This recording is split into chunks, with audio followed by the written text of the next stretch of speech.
not my problem. It's not my problem. When I feel heavy metal, and I'm pissed and I'm beat. When I lie and I'm missing all of the time, but I'm never sure why I need you. Please let me shout. Welcome to the Prospect Podcast on a Thursday. I'm Coach Human. I'm here with Coach D as always, and we have our special guest below down here, Coach RJ Cobbs. We're excited to talk to him about some running back play, a little bit of high school football, a little bit what he's doing with his FBU team that he works with. So I'm going to dive into a bunch of different things with him. He also works with running backs as well, from a training standpoint. So we're going to do it dive all. Running backs, you D-backs, do it all, man. receivers, quarterbacks, whatever you need. We're going to dive into it with him and cover all the bases. So it'll we very soon for the people that are follow us. I almost have our website done, which will have every guest. I guess I'll have to upload the last few, or actually I could probably just get it from there. But we'll have every guest that we have on the website, bios of them, everything, what they're doing, and all that kind of stuff. So it's become a monster, and just the guests that me and Derek have done together is over 140, right, Derek? What is it now? What are we at? 140? You're on mute. Coach is yeah. What is it?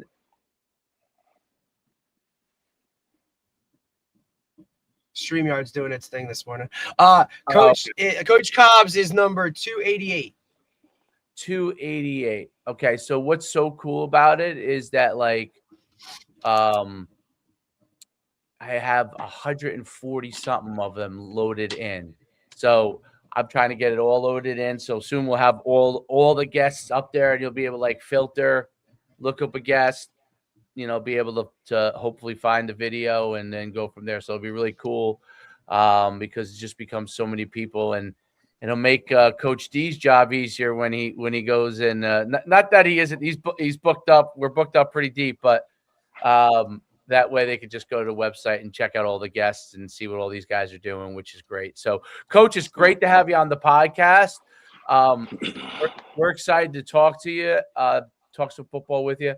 If you could kind of just go into your whole playing, coaching background, really kind of bring us all the way up to today's date. RJ Cobbs, man. I mean, I'm a Morris County, New Jersey bred, football, phenomenon, man. I grew up on just the game. I had guys that I idolized. A cousin that was in the 80s that was ripping faces off, and you look up Morris County football, from the 80s, 90s. It was a place that you couldn't walk through. You it wasn't an easy walkthrough. So I grew up in that type of environment. I grew up Morristown, New Jersey. Grew up playing Little League football, Morristown Colonials, all my teams that are around, 3-peat, 4-peat, ripping faces off.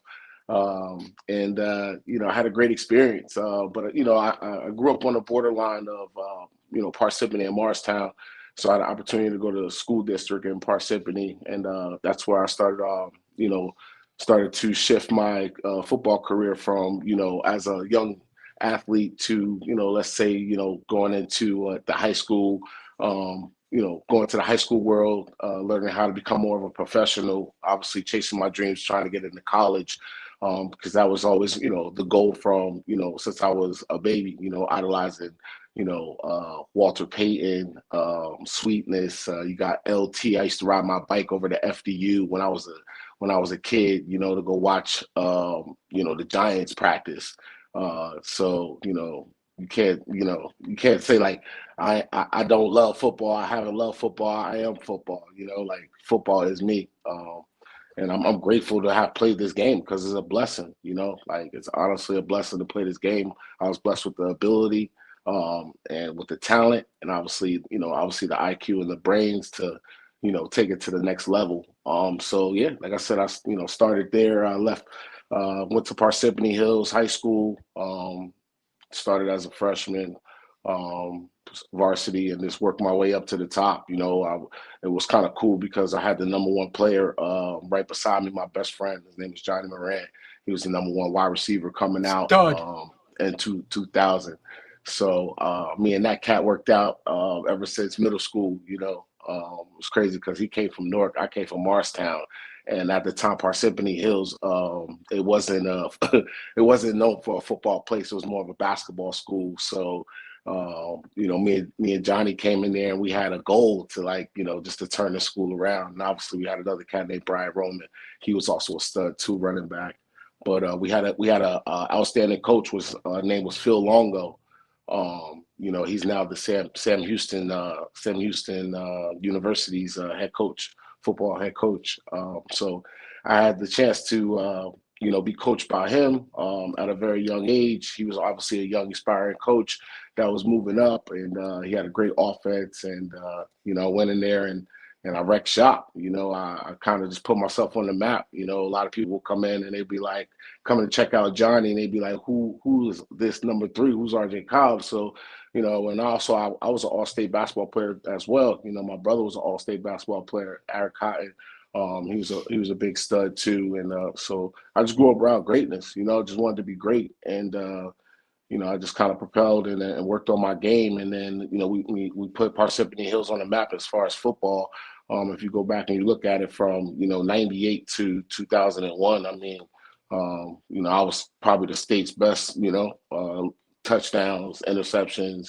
If you look at it, I think it was like number 2 coming out in the state of New Jersey. Like I said, I kind of, waited around for my SATs. It's not like it is right now where you can go to prep and do all this and all that in the third and reclass. Right. So I had to jump on the opportunity that was presented, and which was cool because I was around another substantial coach. His name was Mark Whipple. I mean, I was around greatness, like he just won a national championship at 1AA with UMass. So I had an opportunity to be around that and be coached around that. So, like I said, I worked my tail off. I got myself to where I was, pretty high rank coming out of New Jersey. And then, I just took my talents to UMass because, I'm like, what, Coach Whipple, he promised me that, he's going to get me to go to the league. So I was like, how can I not roll with this guy? And then took my talents up to UMass, and obviously learned how it goes in the college world, and I redshirted my freshman year, and just learned. I was a student of the game, just learning from the upperclassmen, just how they walked, how they talked, how they did interviews, how they moved on campus. So I kind of just studied that for that year, and then I kind of was like, I brought my Jersey flavor. I was like, I'm gonna bring my Jersey flavor up to this Massachusetts, Western Massachusetts world, New England world. And went up there, and they put me at running back. I was supposed to be DB, but I got moved to running back right before camp. And I'm like, all right, let's go, And then I went out there and I killed it. Became Rookie of the Year of the Nation. I think I was like, I was ECAC Rookie of the Year. 2002 running back at UMass, and obviously I was all conference, and I just crushed it. You know what I mean? I just crushed it there, and then Mark Whipple left. He left and went to go to the Pittsburgh Steelers. So then we had Don Brown. Don Brown, obviously everybody know about Don Brown. I mean, he comes into UMass because he won a national championship with Coach Whip. So he comes back to UMass. UMass buys him out, get him a nice little contract. And he moves. And he's like, yo, I hear you play defense. And I'm like, yo, whatever. I do whatever, because, I just believed in my talent. I worked hard. I trained like no other. You put me in a box. Like I said, I worked out with the best in New Jersey during this time, from like Ricky Cook to everybody, and I knew I was on. I trained with Johnny every day. So I was very confident, So when I got changed and I got shifted, to DB, when Don was like, "Yo, you want to play DB?" I'm like, "Let's go." So I went to DB and I killed it. I had like 4 interceptions that year, over 50 tackles. I think I was like, second team all conference. Kind of got snubbed, but it is what it is. It's politics. But I learned a lesson. I had a great deal from going from playing rookie of the year running back and then going to play DB. And then I played, my last 2 years, I played both sides of the ball, play offense and defense, and just working on my resume. I was just trying to, show like the nation that I was an athletic player and I could play at the next level. Obviously, I was very fast. I was running in the 4.3s. So, I just kind of just elevated to that, and then worked my tail off to my senior year. Got an opportunity to go to NFL. Got picked up by the Minnesota Vikings. They didn't have a draft pick, but it was like 5th, 6th round. They called me like, "Yo, we want to pick you up," and got a nice little signing bonus and started off my career there. And I went off to Minnesota. Kind of just was starstruck though, like it was like 18, 16 DBs there. I'm trying to learn, trying to fit in. Kind of starstruck, like I said, I was a local kid, like living this dream and finally made it. So I didn't really like kind of gravitate to, to the league, being a professional quite fast. But once I got released from there, and then I got picked up by the Giants, and then that's when I was like, I was locked in. Made the 53-man roster. Everybody looking at me every day like, who the hell is this guy? Like just from picking Eli off, or what I'm saying, like just filling the hole, filling the tackle, or going to play Reggie Bush for a scout team or whatever. I was just making a name for myself, and then I got activated, and then I played like the last 2 games or just special teams and stuff, and just earned my keep and just learned how to be a professional. And then the next year I broke my leg, and then obviously how it goes after that. The injuries happen, and then I tried to like work myself back in, and I did a lot, and then I just was training, and I was like, you know what, I fell in love with the training aspect, so I started learning, got certified to do sports specific training. And I was working out at Parisi Speed School over in Fairlawn. That's where they do a lot of the combine training and stuff. So, I worked under, like Rich Shadiv, Bill Parisi. I worked under the masterminds for, quite a bit. So it was an easy transition for me to go from, from the league to being a trainer. And then, so I just transitioned. I kind of hung the cleats up and was like, let's go. And then trained over at Priest for like 4 years, and then I was like, you know what, wanted to bet on myself, so I started up my own company, and I partnered up with another guy named out in Madison, and we started up a company called Inception, and then I ended up buying it out later after COVID, but now I own it, so Inception is mine, FBU is mine, and I started training after COVID hit, took a big hit, dividend that, and that's when I wanted to get into coaching, and then that's what propelled me to get into getting over at Delbarton. I met with Bowers. He came over to my gym. He had his daughter. His daughter was doing lacrosse training or whatever. And so I just stopped by and said, hey, man, I'm looking to coach, and he was like, all right, come by the office. And we sat down, we chopped it up, and had a great interview. And then next thing you know, I'm here. So got the job at Delbarton. I think that was the year of COVID. And then, I'm still here now. Wow, that's quite a journey. So that's like a little, it's like short of it. Yeah. I cut it up. I didn't really get into, all of it, but yeah, that's pretty much it. I mean, you had you're a fantastic athlete. You had a fantastic career, and obviously now you've been coaching with Delbarton, doing the training. Were you at UMass when like EJ Barthel and Brandon? That was so EJ came in when I left to go to the league. Okay. Oh, the next year those guys came. Yeah. Okay. But I always stayed. So did you spend was Vic there when you were there? Was Victor Cruz there when you were there? Yeah, I recruited Vic. And I recruited, I was like the recruiter coordinator for those guys to get me. I was like a big sign. And obviously, you're like, buddy, come on up here, right? Like, come up here. Well, UMass, that was an interesting time, right? Because they were that 1AA, but they were coming off like a national championship. So they were really prominent, and I remember because Vic and I graduated the same year, played in a North-South game together, and he was going to prep school, but it was always that communication of like, hey, and we just knew he was something different too. But, going up there, like, I don't think a lot of people understand, and it's a tough sell, right? Because, you got your Syracuse's around there, Rutgers, you know what I mean? Like even UConn's on the rise now, and Dave will tell you about that because, he's a UConn alum, but it's, UMass is always a really tough sell for a lot of guys. But for a while, when some of the names like yourself and some of those other guys started to make that move, like they were pulling a lot of Jersey guys. When they were FCS, it was really tough when they transitioned to Division I. But when they were FCS, they were a powerhouse. That was one of the places that I went and visited. That was one of the places I almost went. Back then, the coach was Jim Reed. When Jim Reed was a head coach when I was getting recruited, but I ended up choosing UConn. But UMass was one of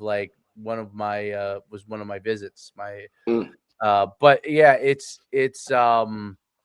was a power. It was a power. I mean, I remember Jim Reed's selling point when I was getting recruited. He's like, "You come here, you'll win a championship," because they would always win a championship at FCS. They would, and they don't, whether it was league. I mean, they won the national championship when they had Ship was Ship Marcel, Marcel Ship, another Jersey native without a doubt. Right.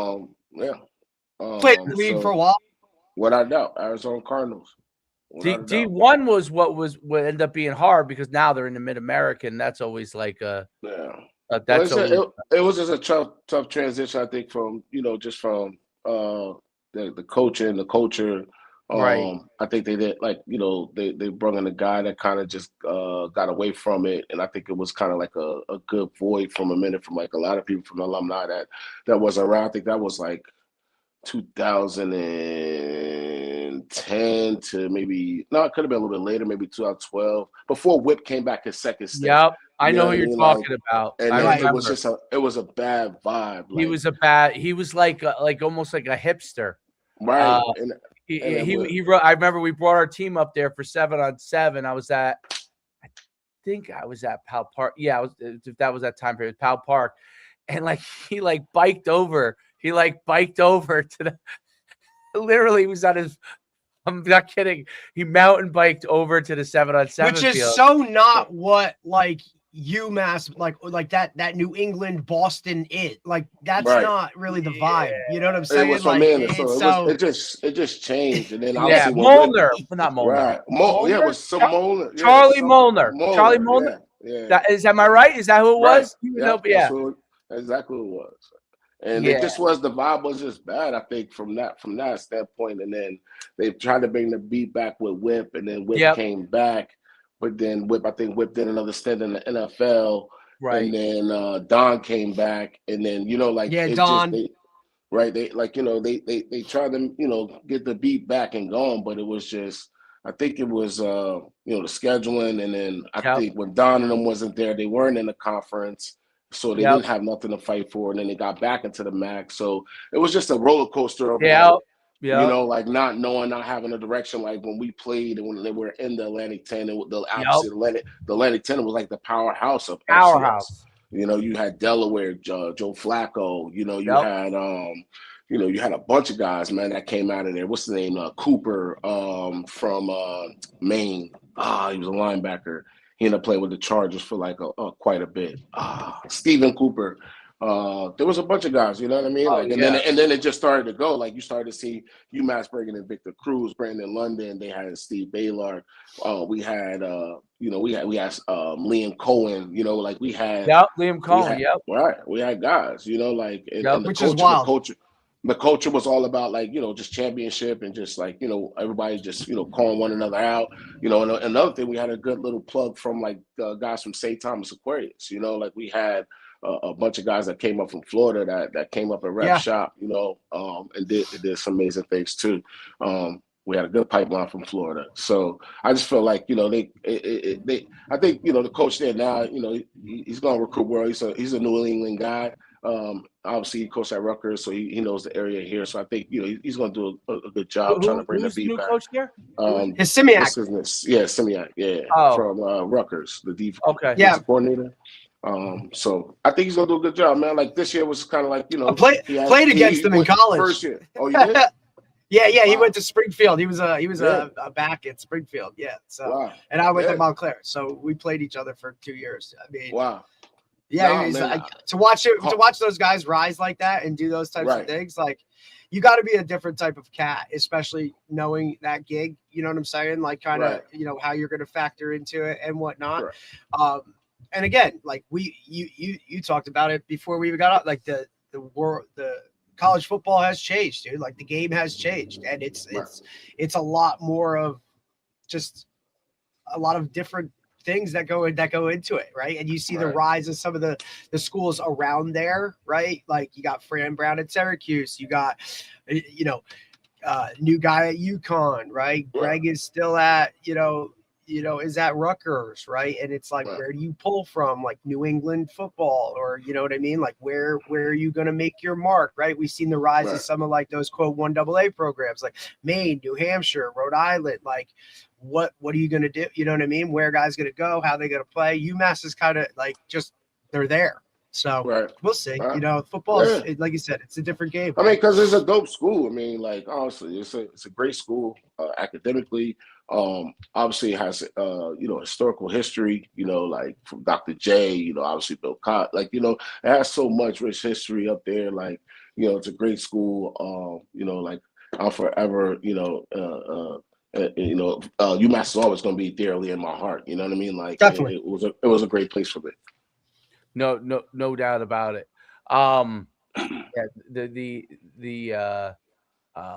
That Atlantic 10 conference was a power. It's funny. I'm almost all of them. They all went to that's one. That's what I'm saying. Like, right. Other than New Hampshire, Maine, I think is left. But if you look at them, Dave, they're like what those programs are aspiring to be. Yeah. But you couldn't even really sleep on like UNH. Like UNH had Chip Kelly. Oh, UNH is great. They just don't have the money to go Division I yet. They don't have the money to go D1. Right. They were exactly right. They weren't on the UMass level because UMass basketball, at the time, Marcus Camby, they were bringing in the money. Shit, dude. So, John Calipari, right. If you go back and you look at it, like how everything just resonated from that era to what we had, from the early 2000s, and then obviously, when they shifted over to FBS, I just felt like they didn't have the right guy. I felt like they hired a guy from outside the culture, like they didn't really know what UMass was all about, and then it just got distanced, for quite a bit. And then they tried to bring the beat back, but like you said, like when you're going to go play these schools and you get smacked around, it's kind of hard, to recruit and go get these guys. And why would you want to go there? Like, right, it's tough. Like they really honestly have to go and like what I think is just go and really find the guys and develop them and then build the culture back up, and then that's just how you win. No doubt about it. I agree with that. Like the portal game is crazy because you never know. Like I just feel like you just rip it all off. You go to high school. You grab a certain selective of high school recruits, and then you build from there. And then you add on a portal guy, but for the main thing, my thing is like you need to build around like the younger guys and the youth and build them up, especially if you want your program to go to where you want it to go.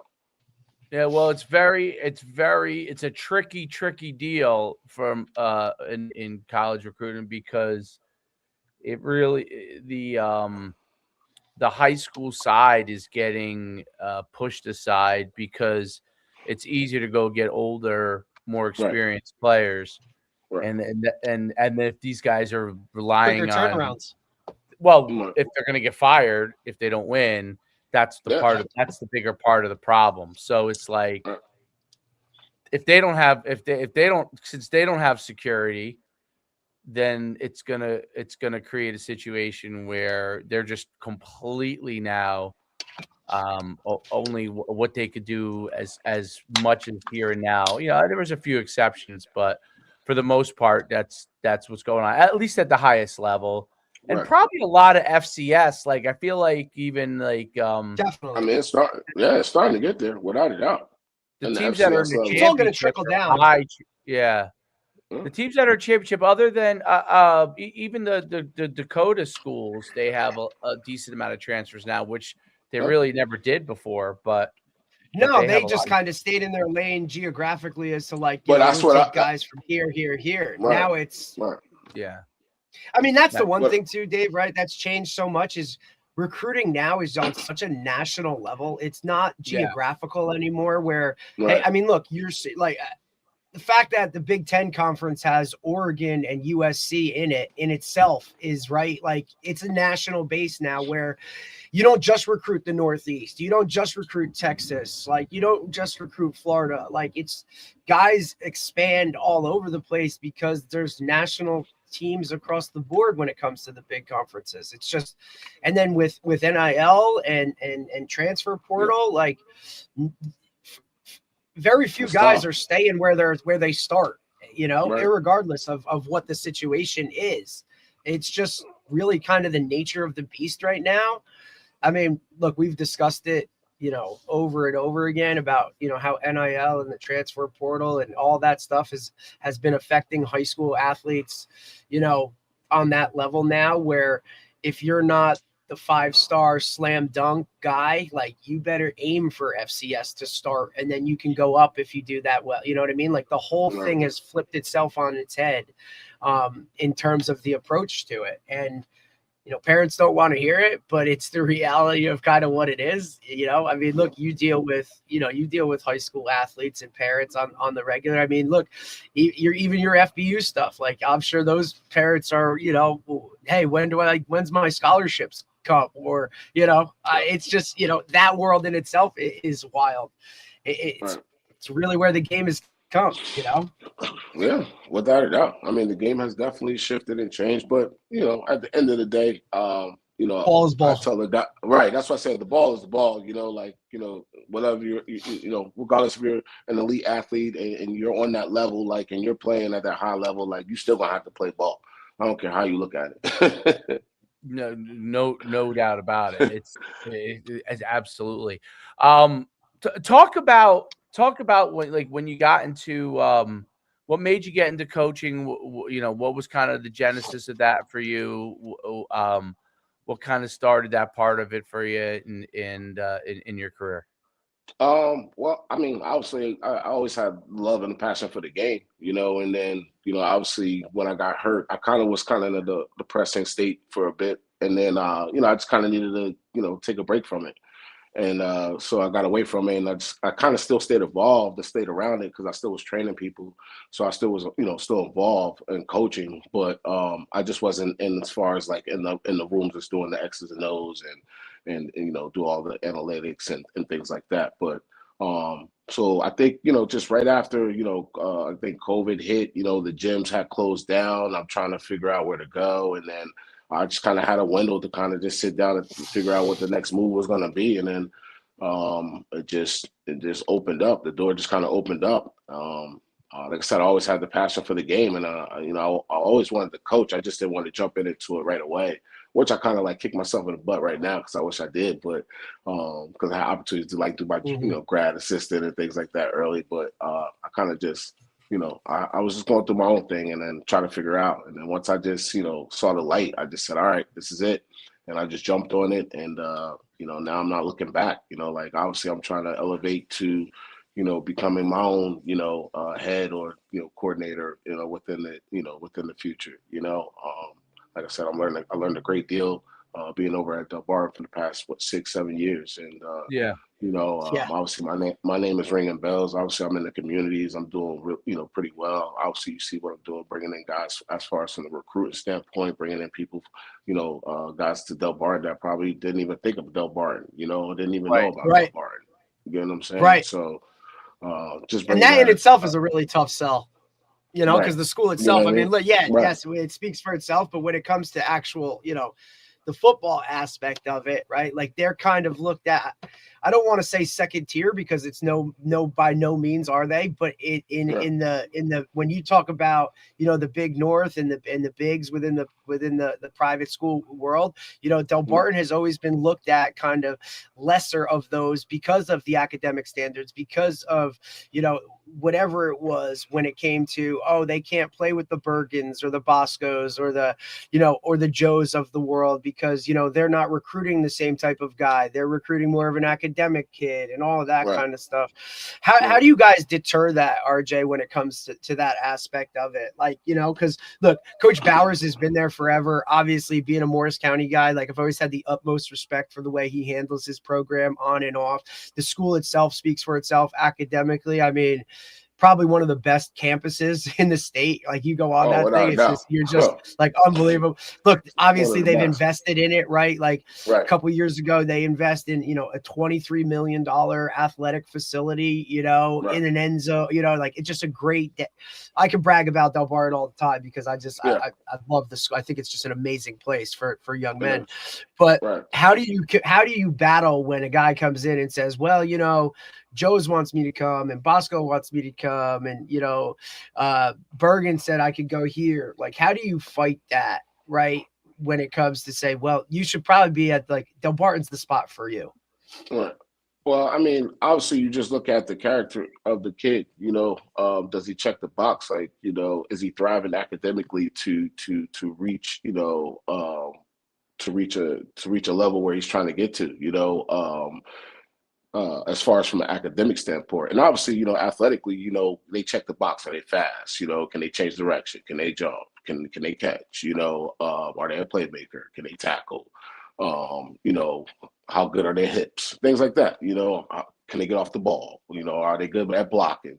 You know, if they check those boxes, from there, obviously, you know, the academic part of it is very big because, you know, like I said, academically, you know, Delbarton, it is what it is. The standard is the standard. It's not going to change, you know. So, you know, for me, that's not changing. That's not going to change. No, it's not going to change. But for me, it's just finding those kids because those kids are out there, and those kids were, you know, scared because they didn't know about Delbarton because of the tuition and things, you know, obviously, you know, the culture and where, you know, what Delbarton has always been. But you know, like I said, Delbarton is thriving for change. You know, I know they are. You know, I've been working there for quite a bit. You know, and being around those guys, I think, you know, they've been honest as far as just bringing in the right players, the right people that can do the work, that they don't have to worry about.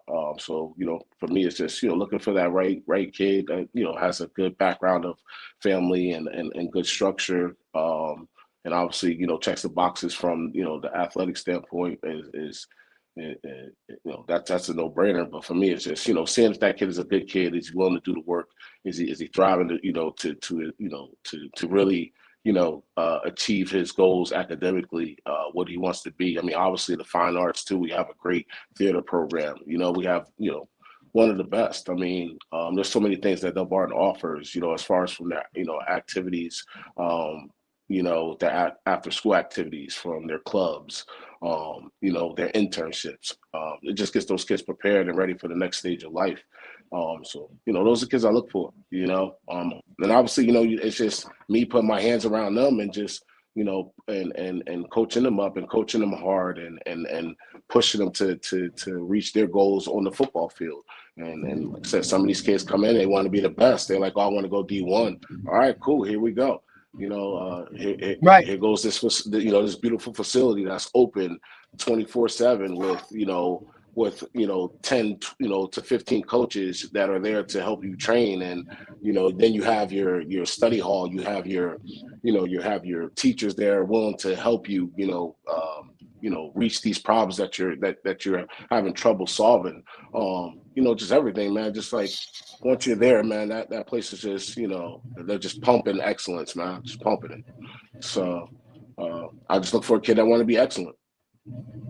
Talk about like in the training that you go and you developing with the athletes at your facility. What are some of the things that you're working on? What are some of the things that you're trying to develop from an athlete standpoint? Well, first and foremost is confidence. You You know, I want these kids to believe like they can do whatever they want if they, you know, really work hard for it. And so my thing is just pumping that confidence, and then obviously just from my background as far as from training with the Parisis, the Chuck Mounds, the just learning so much as far as like, you know, you laugh because you know, probably heard it, you know, yeah, I worked with Chuck Mound for a stint. Well, no, I'm But laughing. RJ, I'm just laughing, and Dave is probably laughing too, because we literally have been having this conversation recently of like talking about all of like, because the mainstay is, look, everybody's posting everything about how they're such a great trainer and all these, there's these, you know, social media trainers out there, and you know, we've really tried to stress like to our audience and to the parents, like, you have to do your homework and not just be so caught up in the glitz and the glam of whatever they posted, you know, like really do your homework and research it. So we've been talking about some of the OGs of the training world, right? Like when Coach Shu had his facility and Chuck Mound was doing his thing, and then Bill kind of took the market and you know,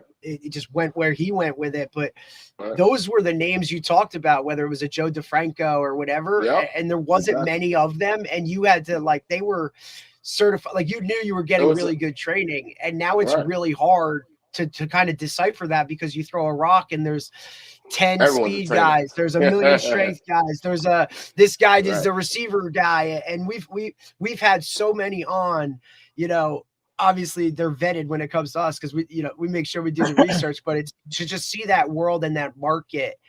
It's changed so much. Dave's the first one to attest to it, right? Because he's firsthand been in it, having a facility and seeing all the nuts, like everything that goes into that market itself, and how it's evolved from the time when you were playing, when I was playing, to what it is now. It's unbelievable. So the fact that you're even in it, right? Like the development aspect of it, you know, besides the confidence, like, you know, what else goes into when they're getting developed by you guys? Well, just, you know, just depending what the position is, you know, I'm just breaking down, you know, do they need to work on explosiveness, you know, speed, agility, you know, obviously there's a core strengthening, you know, balancing, you know, I kind of just put them through an assessment test, you know, I just kind of break them down, just kind of see, you know, what their body is, you know, what their body's looking like when they're moving. And then I kind of just format like, you know, a program to focus on, you know, turning their, you know, weaknesses into some strengths. And, you know, that's just how I mean, just evaluate them first, come up with a program, and then execute the program. No doubt about it. When you opened your facility for first time, what were, first of all, what was that like? Man. So talk about that. Great experience. Greatest experience of my life. I mean, I felt like I was on top of the world. I mean, like I said, I've been through so much, because it was, you know, like I said, being in the league and then getting hurt, and then, you know, working for these companies, and then seeing these guys, you know, blow up and doing it. And like I said, being like you said, like being around the Chuck Mounds, being around the Bill Parisis, being around, you know, the Stephen Bianco, like being around that culture. Bianco. Yeah, like I've been like, around I've been around the game, you know what I'm saying? So like I'm a really a student of the game. So when I really like, it was like, you know, I'm a bet on myself. And it really, like, it hit me when it was Johnny Morant's dad. So Johnny Morant's dad was a big time bodybuilder back in like the 80s and early 90s. You know what I mean? So he had always had a muscle gym. Era. He had this gym. Oh my God, I could tell you stories about that. But he had this gym for like, you know, over like 30 years, you know, and it was over in the complex in Parsippany. So like when COVID hit, he would allow me to bring my clients in and do my thing. And I'm like, you know what? I'm trying to open, like, I'm like, let me partner up with you. He's like, man, what's up with you and these partners? Like, he's like, I seen your clients. I see the work that you do. You could easily do this on your own. So I was like, all right, you know what? I looked into the spot, got the lease, and then I'm like, I was up and running. And then honestly, it was the best feeling, because like at a point I didn't think I could do it all on my own. You know, I thought I needed the help, and but honestly, I just built it up brick by brick, and then, you know, it just was booming, you know. And I was at a point now where I was just in Morris County. I was one of the top trainers, and you know, everyone had to pretty much go through me and you know, get trained in a sense. You know, I had the Delbarton network. I had, you know, obviously the Madison and Chatham, and then I was in Parsippany, so I had a great network, and I was with the Parsippany Hills, so you know, the people knew about me in that area. But then obviously, you know, the year after, the place catches fire and my place Right. burned down. I read about that. Yeah. Yeah. So talk to Brutal, me. That's- bro. Brutal. Yeah. So my place burned down, and then it just was a devastating thing. Like it was like, you know, I went down to Miami to go see, you know, Johnny Morant's son, Jordan Morant, which was playing in the Michigan game. Yep. They were playing against Georgia. So I go down to Miami. I'm hanging out, and then I get a phone call, like, you know, in the morning, like the place is on fire, like blowing, like burning up. And I just remember, like, just like I couldn't believe it. I was just in shock. And then as I pulled up, like I literally jumped on the flight the next morning. I pulled up to the you know, to the place, and I'm just like, I could just, it was just burnt, like just completely, like, you know, done. And I was just devastated, man, like, because all the work I put in, and like I said, Right. everything that I've been through, like being a Yeah. student of the game and like working for all these, you know, all these extraordinary, you know, guys that kind of just, you know, taught me so much. And then obviously once I started believing in myself, and then you know, I went full throttle and got my own place, and then it just was, it was so devastating. Like, Yeah. I still, like, you know, like I still haven't like gotten like over it in a sense Right. completely, but like, you know, like I just, because I'm a hard worker, you know, I just work, and like, you know, I just keep moving forward. But yeah, I mean, it definitely hurt, man. Like, I didn't know how to bounce back and what to do. I was trying to save the company, and then you know, through the network that I had, you know, I raised enough money, got back into another building, and within, like, it just kind of like wasn't the same, you know, Right. like it just wasn't the same afterwards. And then I was just like, well, I'm just gonna. That's when I was like, you know, let me just go full throttle with the coaching. So that's when that's when I got in, you know, more involved with that. Got into the building over at Delbarton, where now I'm just doing gym and health, and you know, and obviously helping, you know, a lot with the recruiting, and you know, just other things, basketball, you know, like, you know, so I'm doing a lot of work there. So I just transitioned within the building. Yep. But it's been a crazy transition, because like I said, like once being your own boss, and doing your own thing, right, having your own schedule, to like now Right. coming Now in you're and then, working like, for people. right. It's just it was a total, you know, it was a change. But like, thank God for like football, and thank God Right. for, you know, like, you know, going to school and doing what I had to do to get me to where I am today, because it gave me the structure, it gave me the body work to do what I'm doing. Well, I see, you know, I obviously I see you working with the Delbarton athletes and doing training with those guys too, or different athletes as well. That facility, by the way, is unbelievable that they have. Yeah, It's it's pretty dope, for high notch. school. bro. It's Yeah, unreal. It's unreal. it's like being in Texas. You know what I mean? With that. Yeah, you got D3 school, like recruiters coming up, and they're just like, this is like better than our facility. And I'm just like, Oh, there's no I'm like, doubt. There's no doubt. I'm like, And for I'm anybody sorry, that's man. listening, that's on it, like, to reference what it is, if you've ever been to like Kane University, kind of how Right. they're like in their one end zone, or if you've been to Bryant University, right, where you literally have the facility in an end zone, and it's 3 stories, glass windows, like it is tops of tops. Rest in peace to the late Jerry Gallagher, but he would brag about this to me all the time, man. Like, you got to see what we got going on. And just Delbarton's setting for the field itself, right? Because the home stands are kind of up on the hill, and it's you're looking down on the opponent. Like, it's an beautiful, intimidating place to play. It is.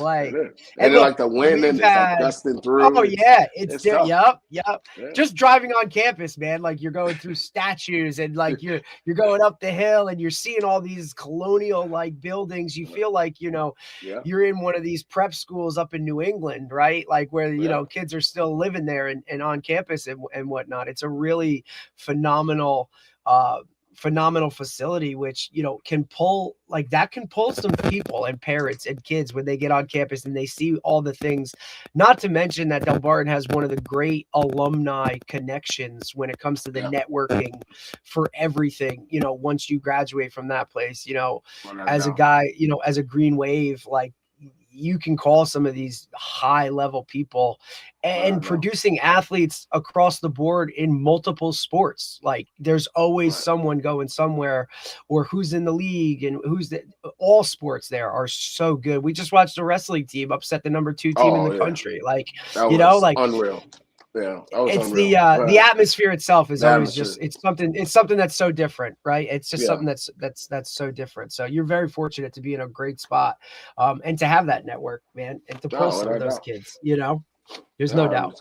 It's a beautiful place, and like I said, I'm honored to be there, and I know Del Bar's honor for me being there, and Mhm. I've just been doing great work, man. Just doing great work. I'm very blessed. Like I said, I became a father, and so things have just changed, man, and Yes, just sir. trying to do good things, do good work, and just elevate. No doubt about it. Talk a little bit about like the FBU program that you run. Right. What is it? 12U and 12U, So 14? we Or do, yeah. It's so we have a 10U, 12U, 14U. okay, Yes, 10. I'm sorry, yes, 10, 12, 14U. Right. okay, But so yeah, I've been running that. I mean, I took over directing in it's going on my fourth year. okay. I've been working under the FBU umbrella for quite a bit, like over 8 years now. When they started up here, when they were up in Dover, Steve Quinn and those guys. Yep. And then obviously they blew up and found a place down in Naples and then blew that thing up to Yeah, what it is now. So like I said, like I've been around those guys, and so we've I had was Steve working on. with. Yeah, I worked with Steve I worked with Steve when they first built it up, and they were just renting out places to run their freshman All-American game. So I was on that staff with the first freshman All-American game down in Naples, and then We didn't have Steve. We had the we had on uh Oh, I'm screwing up. You're right. We did it. We had from what Georgia. right, but damn it. Eric Richards. Eric Richards. Eric Yeah, Richards. You're right. yeah, Sorry, my fault. My apologies. Yes, we do. Yes, and I'm yeah. So I always go over the moon with it because like right. my family has places down in Naples and I'm just like in awe of like I love it down there. It's Oh amazing. yeah. It's I phenomenal. mean, So they it's a use like great that little Paradise Cove and whatnot. right. Like what a great spot. It's a great stop. It's a great stop, yeah, without a yeah. doubt. So yeah, I mean, like so I was working with those guys, and obviously, after what COVID happened, kind of the I guess like Team New Jersey kind of fell off a little bit, and then like Steve gave me the opportunity to take over the directing job, and then so now I took it over. I've been there for 4 years and just trying to bring the beat back. I remember starting with just only having like 14, 15 kids on the team to now we're building up to where we got about 20, 25 kids on the team now, and we're doing pretty well. I mean, so we're in the region. FBU they do like regional camps. They also do the freshman All-American game. They do the 7th, 8th grade All-American game. They have 24/7 sports in their pocket, their sponsorships as well. So they do a great deal of work as far as like getting kids exposure, getting them ranked, getting them recruited. So I started working with those guys because I kind of believed in it. I'm like, how can I help, guys out of New Jersey, or just, kind of just keep the torch going and helping guys, fulfill their dreams of, getting recruited or getting the exposure. So we started running the camps. We did the camps up at Delbarton when I got the job at Delbarton. We did the camps for 3 years, I want to say we did it there. And then that was a good pipeline for us to, me and Bowers to get after, some kids because we hosted the camp there at our school. And then, they did, so their camps are like, they got the D-line, specifics. They hire like a bunch of guys that played in the NFL, like ex-NFL players. And obviously they hire some guys too that, some old coaches too that just coach or whatever. But they try and bring in guys that play in the NFL that had that has the resume to train these kids, to coach these kids. So they bring in guys from all over. I mean, it's like probably like 20 coaches that all played in the league, and it's kind of they run a really good thing. So me, I came in as I think I did DB like the first few years, and obviously since I played a bunch of other positions, I help out with DB, wide receiver, or a running back. So I did that for the past 8 years, just running the camps, and then became the director. Now I'm running the national team. So the national team, we play a regional game against like Team Connecticut, Team Massachusetts, Team Rhode Island, and obviously ourselves. We play in a regional game. It's like the first weekend of December. And then you play that game. It's like 2 games. You win those you win those games, you go to the championship, you win the championship, and then you get invited down to Florida, and that's when you play on a national championship. So now you're playing against teams from all over, from like Texas, Florida, Cali, Midwest, Ohio, like, you know, a bunch of teams coming from all over. So it's just like a good, you know, good vibe, good place where, like, you know, good football is being played. You got, like, you know, the top of the top coming out. Like I said, like Jackson Vaughn got rated coming out of there doing the camp. You know, he got the All-American sticker, you know, the ticket. So, you know, it was just good exposure, you know what I mean? And, you know, those guys were kind of under my umbrella. They played on my 8th grade team. And then they started getting involved with the FBU and the circuit, going to the camps where now they got ranked and you know, so that's what I'm doing now over there. Great stuff, man. You're covering a lot of bases. You're getting a lot of things done. Are you still doing any basketball stuff anymore or no? So I just stepped down this year because Yeah, it was like okay. I was burning out because, like, I Yeah, went to the after, championship. I went to the championship the past 2 years. So I'm like, you know what? Like, I gotta, and then I also just have my son. So I'm like, you know, I need to do what's best. And I couldn't burn myself out. So I had to pull back from that. And I kind of miss it too, because, you know, like, basketball was always my first love. But, Right. and then obviously going in there and just kind of, like, you know, taking those boys from Delbarton and we going down there and wrecking shop. It was kind of cool, like, just driving those kids, you know, and teaching them. And obviously, you know, a lot of those kids gotten better where they're, like, you know, now they're doing great things at the next level on varsity and JV. So, you know, I did a great job coaching basketball. But yeah, I had to step down because obviously, you know, my business and everything was taking off, and then obviously I had my son, so I had to do what's best. Before we let you go, I got one more question for you. What do you athletes, like, because you're seeing them from the time they're like middle school athletes all the way through to high school. What do you think it's important for athletes to do to continue to develop and get better through those years, really those middle school, high school years, and continuing to get to the next level? What are some important things that you think that they need to continue to work on? So from, like I said, like that middle school, like I would say like around what, 6th, 7th, 8th grade, that's when it really starts to kind of click. And then like that development stage is really just kind of like being a student of the game. Like really just learning, you know. You don't have to be in a rush. You know, a lot of these people and parents, they're such in a rush for their kid to, you know, blow up so fast. Like, when it's gonna happen, it's gonna happen. So my thing is, like, you must prepare yourself for that moment, and when it happens, then you're ready, and then you're not leaving it, you know. So my thing is just basically just from that middle school era, it's just really learning, developing your mind, developing your skill set, right? Getting with, you know, like I said, the right people, doing your research that are going to help you, that are going to motivate you, that are going to push you to get to that level, right? And then from the high school level, it's just really like doing all the right things and the little things, you know, being the first one in, the last one out. You know, making sure you're getting the proper rest, making sure you're lifting, making sure you're eating, because you're still developing, your body's still developing. So you got to make sure that you're doing all these right things, all these little things too. Like, you can't just cut corners. You can't just think you're going to eat junk food and be an elite athlete. Like, you really have to have some self-discipline, and you have to really focus on like your craft. So my thing is, like, when you're in that high school level, you just got to really focus on how you eat, how you sleep, how you prepare, your preparation. You know, how, you know, just how you get yourself prepared for games, you know, working out, you know, for what your body needs, because you're developing. And obviously when you get to that senior year, you know, if you have done all those little things, you've done all those things right, you should have gotten yourself to a point where you're going to go play college ball, even if it's D3, D2, D1, don't matter. Because college ball is college ball. You know, I don't know anybody that's on D3 that wasn't all conference or all American. You can't tell me that player was garbage. It's a phenomenal point. Know? It's a great point. You know what I mean? So it doesn't matter. You know, my thing is, like, whatever level you're going to go play on, make sure you go and you're prepared and you're ready for that. Because once you get into that league, it's just that's a different league, because now you got guys coming in trying to take your plate, you know, eat off your plate. And, you know, the survivor of the fittest, you know, those coaches going out recruiting guys every year to try and take your spot. So, you know, you have to make sure that you stay on top of your game even more. So those little things, those extra little things that you have to do, you have to make sure that, you know, you're doing it exceptionally. You know what I mean? Like, there's no shortcuts. You know, there was no shortcuts for me. I was the first one in the gym, last one out. You know, when I needed to do study hall and I needed to get the tutor, and I stayed and I got it done. You know what I'm saying? When I had to lean on, people, I leaned on people to help me get to where I need to get to.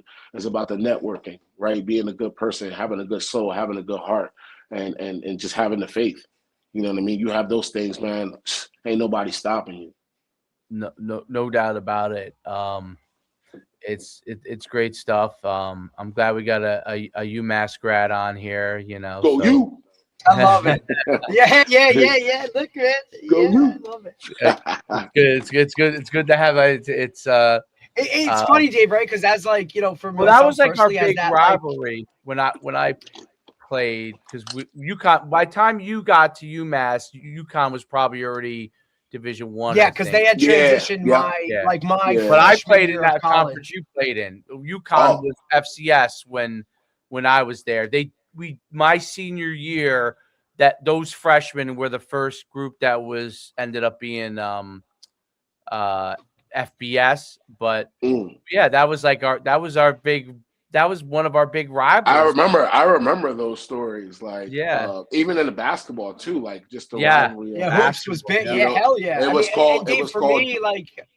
For me personally, I was I destined to get, like, my dream was to play FCS, you know what I mean? Which is like why I ended up at Sacred Heart. But, like UMass was always like, hey, that's maybe one of those ones like I could reach for, or I might be able to get that, you know what I mean? Because they were along the lines of like a Hofstra or a URI, right? Like, and for me, as what I was as a player in high school, coming from Butler High School, you know what I mean? And doing what it was always, oh man, if I could get there, like that would be, oh man, like, you know what I mean? Like, and obviously it didn't work, but always just like loved that aspect of like where they were as that higher level FCS. Like that was just, and there was an appeal for obviously like New England. Like Dave and I talk about that all the time of how like New England's just different in the fall of just, all that cheesy, like, hey, foliage, it's beautiful. The history aspect of like being in, that area, like all that. The winter UMass must be cold. I'm telling you, man, it'll test you. It'll test you. Yeah. It'll test you. Yeah.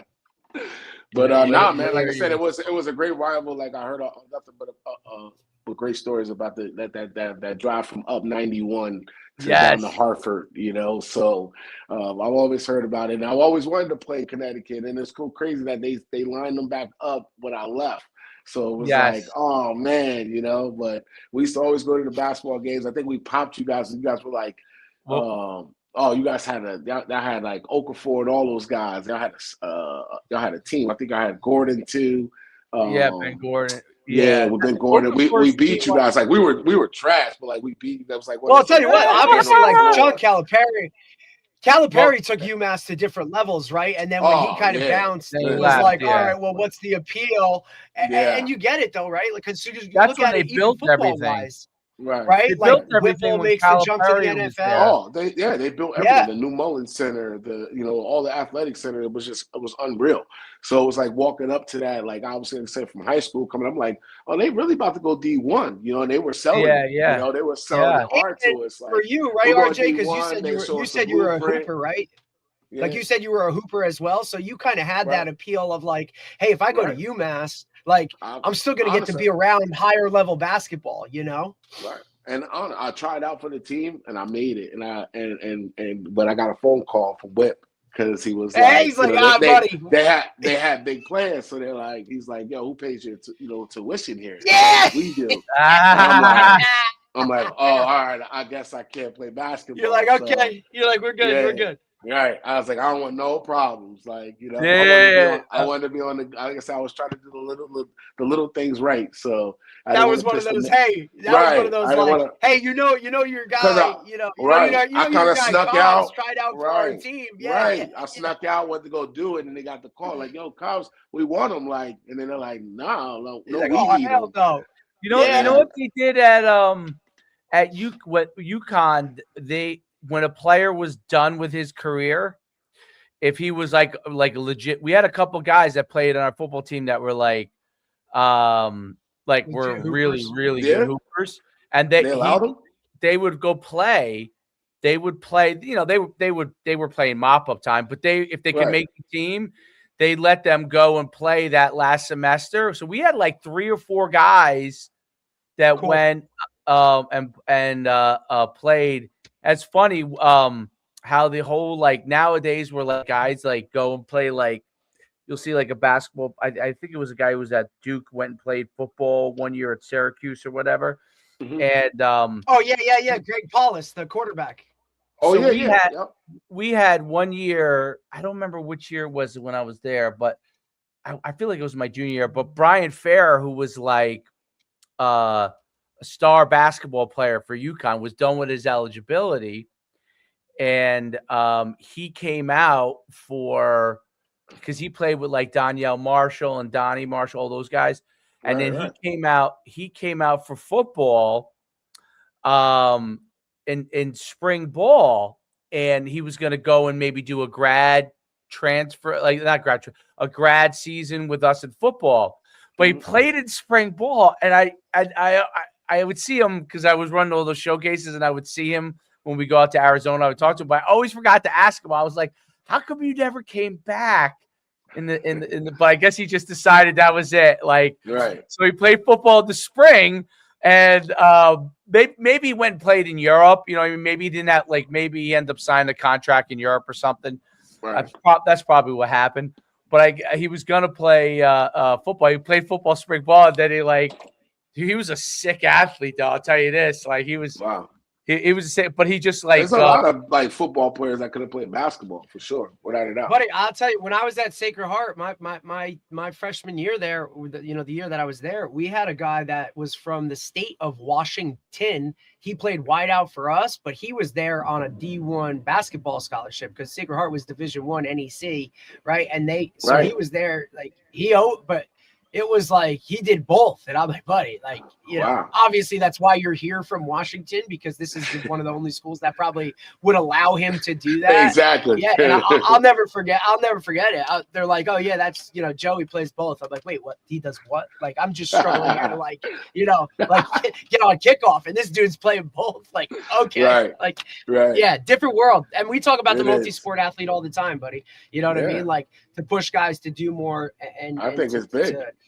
Did they work coincide for you, those two, like, you know, playing football and playing basketball? Do you think that both, as you were going through high school and stuff, really helped you to become the athlete that you were?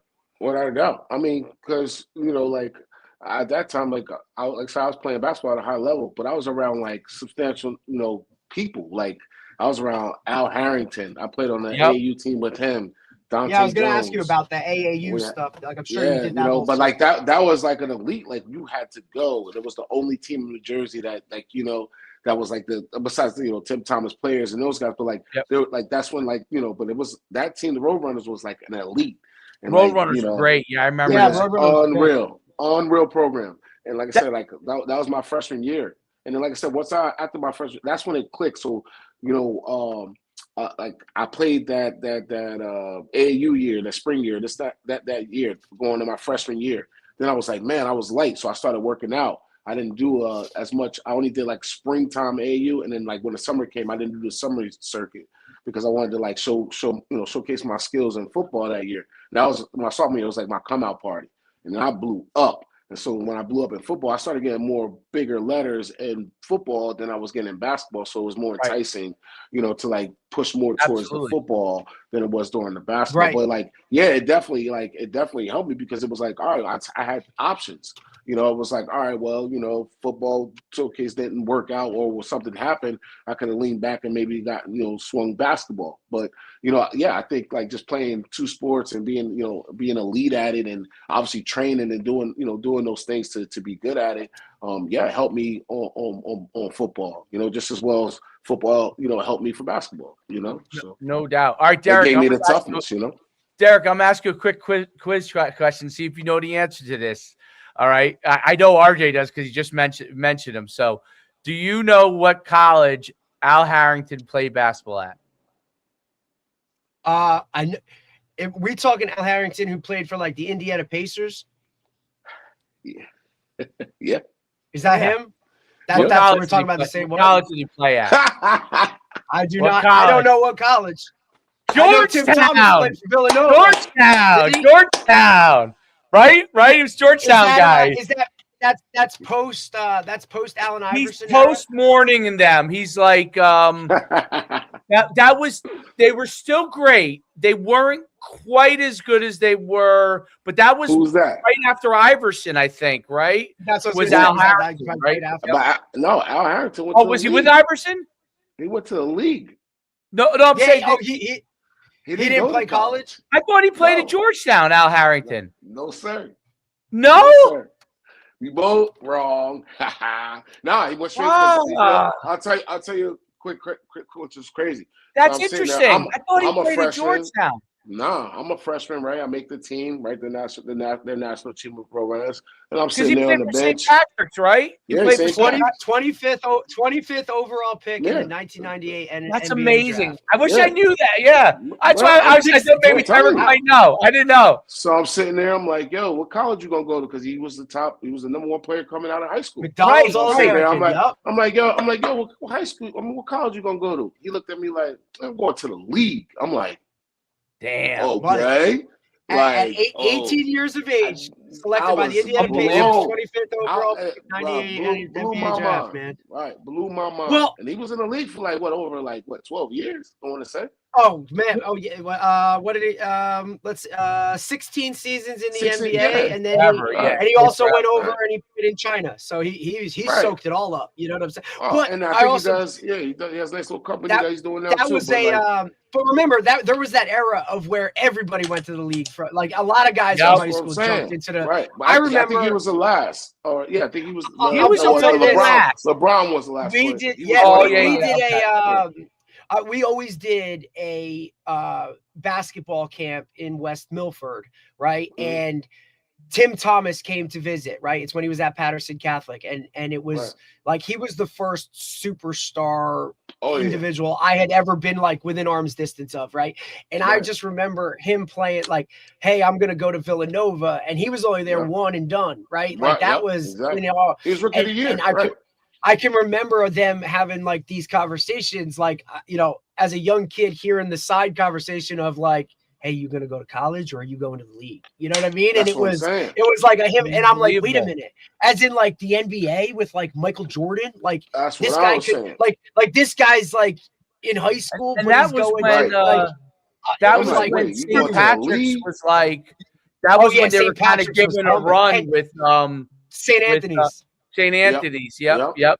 That was when, and then St. Benedict's then became good for a while, but that was maybe when Hurley started. When Hurley was there in that world. Ends maybe or something. And that was and then transition into like, then I played AAU in like middle school, high school. Like, again, same thing, RJ, like that, the being around higher level players. And it was funny because our starting 5 AAU basketball team, not one of us went to college to play basketball. Like two for lacrosse, the other 3 of us played football. You know what I mean? Like, but we were just look at the thing like-minded. Right. But look at the thing the story was today that Drake May and who's the other quarterback in the Mendoza? Who's the quarterback that's in the Super Bowl? Super Bowl? Who is Drake May? Who's the other quarterback?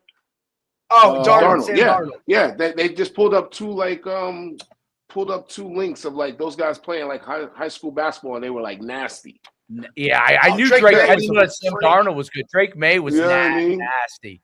So I'm like, look, you can't tell me like an elite guy that played 2 sports, Absolutely. Well, and look, and that's like when I was like, I've told Coach Shu this. He knows this. A lot of people, like, we try to tell our parents this. Like, there's not one college coach that walks into the building to recruit a guy that doesn't ask what other sport does he play, right? And where is that? So it's just, if we like the specialization, like that's a whole nother podcast of like, pigeonholing yourself into it at such a young age, man. Like go play another sport, go enjoy being a competitor, go enjoy maybe not being the best player on the field or the court and learning how to be a role guy. Cause look, that red shirt freshman year in college is real tough when you've never not been the guy, you know? Right. So to learn some of that stuff, not only, you know, not to And just mention being the humble too, though. development Like with you the gotta other be muscles. right. You gotta be humble, man. Like that's the thing of the game. Like, you know, you gotta know when your blessings are gonna be presented, but you also gotta be humble enough to like sit back and like really like just see how things are gonna unfold. You know, and that's why I always tell kids like you can't rush greatness. Greatness is just gonna be great. Like that's just how it's just, you know, it's destined. Like if you're gonna be great, it's gonna happen. But you can't be rushing it, you know? No doubt about it. Very well Awesome, said. man. Yeah, I mean, listen, you know, going and competing, being obviously a great football player and a great basketball player, beyond what it does for you athletically. I mean, you were playing for a high level, really high level AAU team. Like you're competing with all Right. Division I athletes. So Right. you know when you're competing like that, you know, okay, hey, I could hang with these dudes. Like Exactly. I'm a Division I athlete. You know what I Right. mean? Like, Yeah. Right. So like I said, Yeah, like because starting not everybody's going to be like you, RJ, where you have Right. literally a teammate in high school that's on the same level. Like that's rare, right? Because you just Right. so to surround yourself with like-minded guys, and then Yeah. on that athletic, you know, standard as well. Like that's Right. really what pushes you, right? Right. And then obviously all your other teammates do it. It's why a school like Delbarton is that, because here's the standard, here's the guys you're around, and you know what? Like if you're not doing, like you talked about, those little things of, you know, working out, the nutrition, the sleep, all the other little, like that's what separates what's happening now in splitting hairs in the recruiting world of a guy that's going to be an FBS guy or an FCS guy. Like those kids just have it, they get it, they understand it. Like, and the rest of you need to figure that thing out real quick. But also at the same time, like you can't rush it, like you said. Like it has to be a process of building and growing, and that's kind of where it's at. So, dude, I appreciate your time, man. It's thanks, man. I'm glad we finally got you on, buddy. Yeah, me too, man. Thanks, man. Anytime. Great meeting you. Great seeing you. Yeah, we're connected. All right, man. Continue to do great things, buddy. Great talking to you. Bye. Later, guys. See you, man. Excellent stuff. Real good. Imagine trying to defend those two in high school. Yeah, probably pretty difficult. him and Morant. Oh my God. Yeah. There's no doubt. Would be real difficult. The Morant went to what? BC, Bergen Catholic? No, Johnny Morant. He went. The son though. The son played. I don't know. I don't know about the son. He went to Michigan, I think too. The son. Let me see if I'm right. I can't remember. I think. Well, the dad went Morant. The dad went to Syracuse, right? Yeah, he went to Michigan because I think he went to our events. The son went to our events when he was in. Yeah, Jordan Morant. Yeah, yep. Went to Bergen Catholic. Johnny Morant played. Where did he play at? Syracuse, right? Is that where he played at? Yeah, because he's my year. Like he's around my era. Syracuse, you're right. Because I want to say he was like Morris County Player of the Year when I was like, I want to say either a sophomore or a junior. And I'm like, shit, buddy, I ain't gonna ever be as fast as this fucking guy. Like, what are we talking about, dude? Like, not happening, like, you know. But I'll tell you what, Parsippany Hills, man, they were always like those guys, like RJ and Morant, like they kicked off an era of like 2000s through like with Coach Albano. Like, dude, they had teams, they won so much stuff. Like, it was always compete high level for Morris County. You know what I'm saying? Like, and whatever they did, it was a lot. Like, they were always putting out a dude or had a quarterback that could sling it or do that kind of stuff. I didn't know his facility burned down. That's brutal. I read that. Imagine putting all that into it, and then all of a sudden it's like, hey, I know you're enjoying Miami, but like your facility's burning to the ground right now. It's horrendous, absolutely horrendous. I mean, I couldn't even imagine, to be honest. You know, yeah, There's no words for that. Do you It's, think the FBU stuff takes it? Like, do you think that because of like all these all-star teams that come from these guys' fall teams, you know what I mean? Like, do you think that kind of makes the FBU football teams a tougher market to kind of get that? You know what I mean? Does that make sense? You mean to get the players to play? Right. Or do you think like obviously the growing I don't and 7-on-7 world? I've like, always wondered. I guess I didn't ask enough questions on that part of it. Yeah, I don't think that's really where the focus we were trying to go. Yeah, with it either, but I don't know. Like, I don't know where. Because those teams happen There when are in the fall some good or in athletes, the but it's spring. expensive. The best way I can put it is it's expensive to play. So, and when do they play? I was kind of perusing his Instagram while we were on just to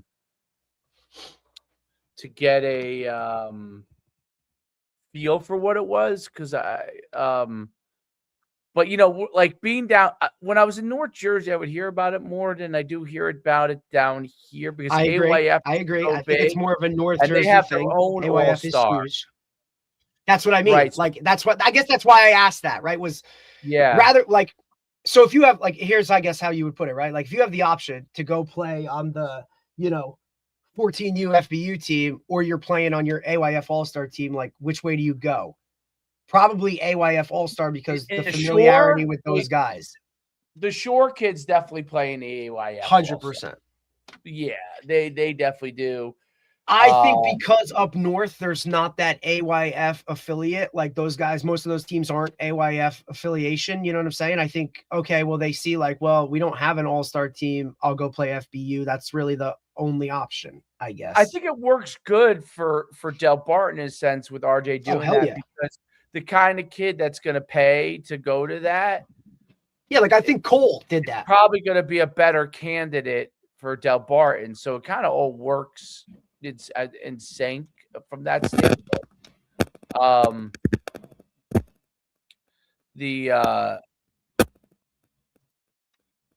It's funny because like I was saying, I was kind of going on because I really don't know. I know about it, like I know about FBU obviously, but I don't know enough about the well, they do girls flag.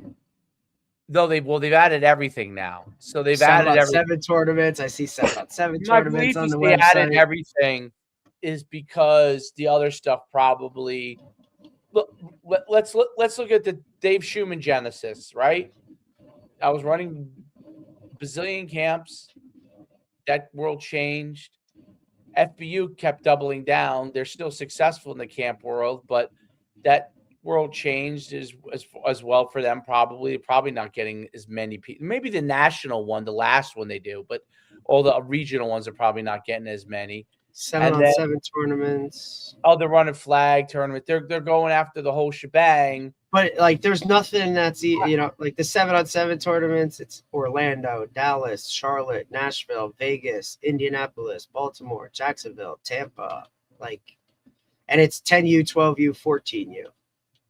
Yeah, they're in the kid realm on only that. 4 teams per age group. Only 4 teams per age group. Huh? Yeah, so they're dipping their toe, is my guess. So, but it's a girls flag. Interesting. Girls flag. Everybody's gonna do girls flag. So what people don't realize about flag is that even though flag is blowing up as far as media wise, there are a lot of girls throughout the South and the West playing flag already. 100%. Absolutely. It's newer here, and it might be newer maybe in the Midwest and stuff like that. But if you go throughout the South and all the way west, all the way through Texas, all the way through, it's been going on. You know what I mean? Like there's clubs, and it's just there's going to be more media attention brought to it, which will right which will grow maybe rec participation, I would say more. Like, I don't know, is like eventually get better and better players in there because of that. So it'll start to grow rec participation, I think. But from what I've seen with just our own stuff, like it's not a slam dunk to transition into club from rec in flag, because kids that do flag serious, it's like it's a different thing. You know what I mean? Like, who was it? Who did flag this? Was it Boreski that did flag this year instead of doing 7-on-7? I can't remember who it was, but I remember seeing somebody doing flag this year. The way I look at it is like it all helps in tackles. It all helps. But as far as what I feel like pretty quickly, like I mastered flag pretty quickly. I thought it was the easiest to master, because the art of deception, okay, is really, really valuable in flag. And because the art of deception is very valuable, base plays off of it become very valuable. So like it's like deception, base play, deception, base play. You know what I'm saying?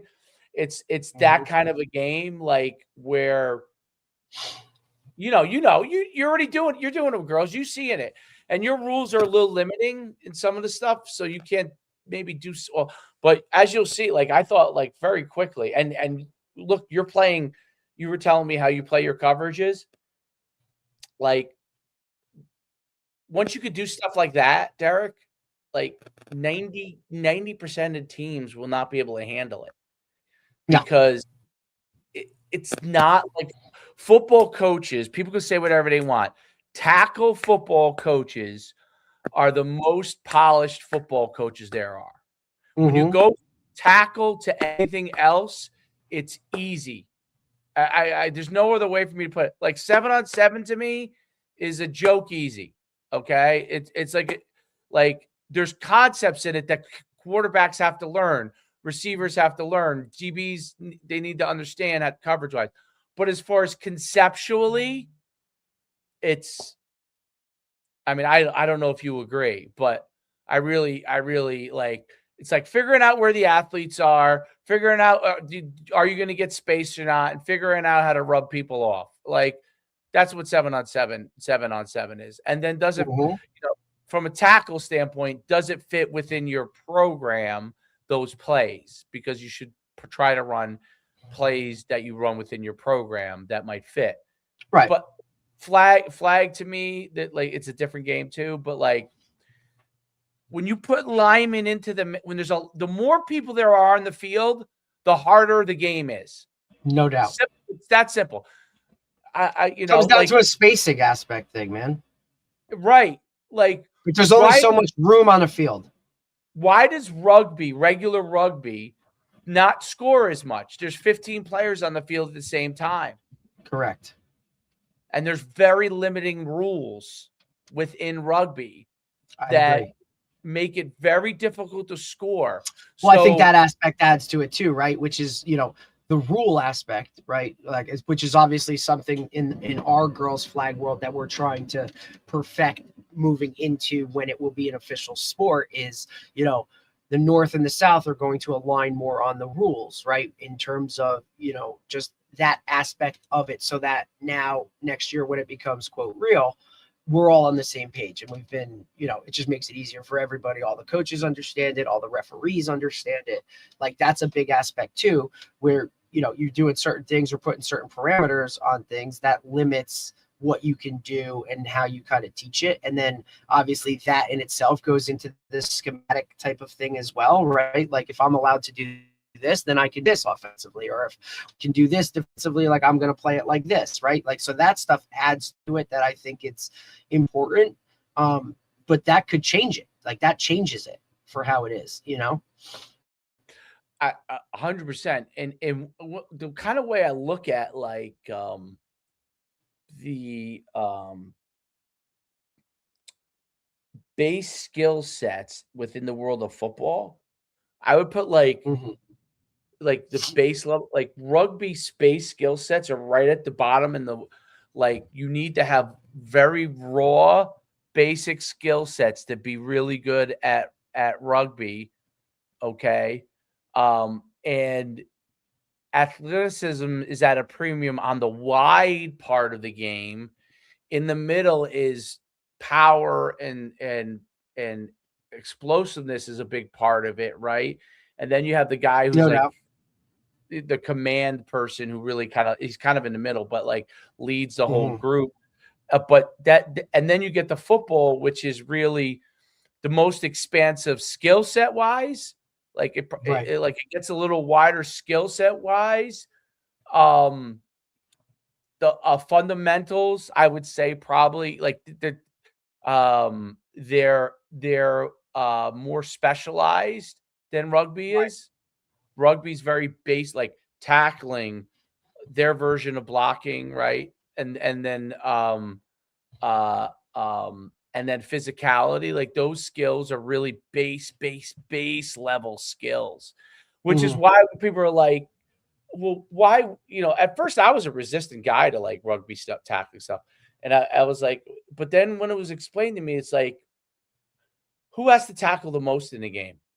Actually, rugby does. Rugby tackles the most. The whole game is tackling. That's all the game is. It's passing laterally and tackling, and backwards and laterally. And so if you don't tackle well, you're really at a major, you're not winning any games in rugby, right? Like 0. Football, because you got cornerbacks and you got your pass rushing skill set. You obviously tackling is really important, but there's other skills that have some important levels to it. And then as you move up to I don't know where flag or 7-7 will be, but they're above there, where obviously you've taken tackling out of the game. And for the most part, you've taken blocking out of the game, right? When you take those two elements out of the game, it's purely a skill-based game and athletic skill-based. And when it's athletic skill-based, to me, schematically, and the skill set wise, it's a lot easier to coach. No doubt. To me, now there might be a wider range of plays you can use. That might be true. And that throws it off a little bit. It throws it off because you can scheme a lot. But as far as the elements to the game, if you can actually make your team and flag play great defense, they've got to figure out how to get one-on-one matchups. That's the only way they can succeed.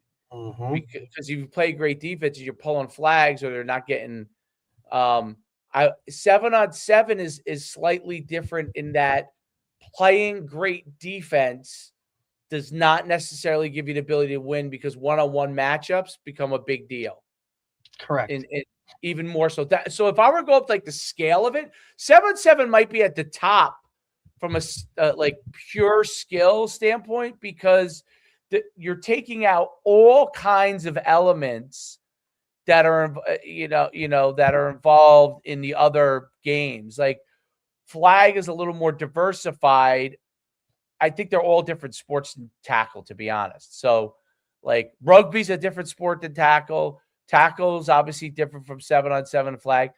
But I look at all of them in the same tree, in the same ecosystem, maybe not tree, but ecosystem. And they this is going to sound crazy, but if you were to go even more of a base, the parts of it, pure base parts of it, you would almost go to say two other subcomponents of rugby, below rugby would be weightlifting, and sprinting would probably be right below it, right? And then maybe movement. Those three would be the basis below it. That's where you're not even doing any physical contact. But That's kind of the tree of like how football, or the pyramid of kind of like football. And I actually like, to me, like I was kind of like, I wouldn't mind having, you know how we do 7-on-7, we do flag. I Mhm. almost wouldn't mind having a rugby club. I almost think that would be fun. I read the whole rules on it. I don't know what participation levels we would have it. Yeah, You I know, just don't think it would. The participation, I don't think would be the same because there's nowhere to go from it. You know, like CBA has rugby. It's very big there, but Yeah, it's more like I would think those kids come and that's a out. different clientele that's going to go to CBA. Like that's not the majority of anybody. You know what I mean? No, I don't think it's a mass scale. I don't think it's a mass scale thing by any stretch of the imagination. I wish more places had it. What's that? So I wish more places had it. No, but I think it's all like when the more I watch it, like I get a lot of like sevens would be exciting to people. Rugby sevens where there's only 7 players on the field. I think you would get maybe more participation there. Yeah, it's more spread out, not as much contact because it's more spread out. You know what I mean? Like that whole thing would go into it. You know? Yeah, I think 15 on parents 15 and stuff still would be a little. You know what I mean? I think just the contact. I don't think you get aspect of it. 15 on 15. I don't think you get much participation in 15 on 15. No. Just, you know, I just think the rugby too, like the physicality of it. I think. Oh, I think if it was if I had the opportunity to play it, I probably would have. Because What season do they play it? I want to say spring. It's a spring kind of deal. And no football players probably would play it because you could get hurt. So, you know what I'm saying? But I in my mind, like I'm like, oh, like that's This one would of the be other. awesome. Yeah, like that would be an awesome sport. I just don't know if there's a market for it. You know what I mean? Right. But it would that would really, you like if you were gonna do a rugby, like they have a rugby club in Red Bank.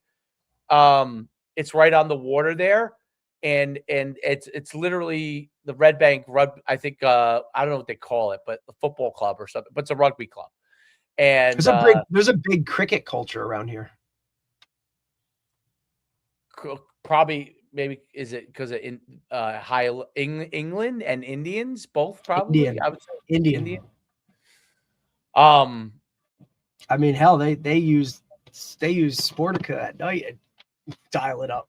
Like, dude, yeah. I saw because that. a lot of their business is overseas, so their clocks are different in terms of when they're working, when they're not. Like their clientele, like so they're midnight to 11 p.m. and but like they're in there rocking and rolling because they're like they're just getting done with work at that time. For them, it's like 7 o'clock for like dinner time. Because they're working with offshore people. Because they're working with like people that are like tech guys or whatever. Like yeah. You know what I mean? So it's. I remember talking to the guy he's like, dude, this is. Because I'm like, this is wild. Like, what? Like.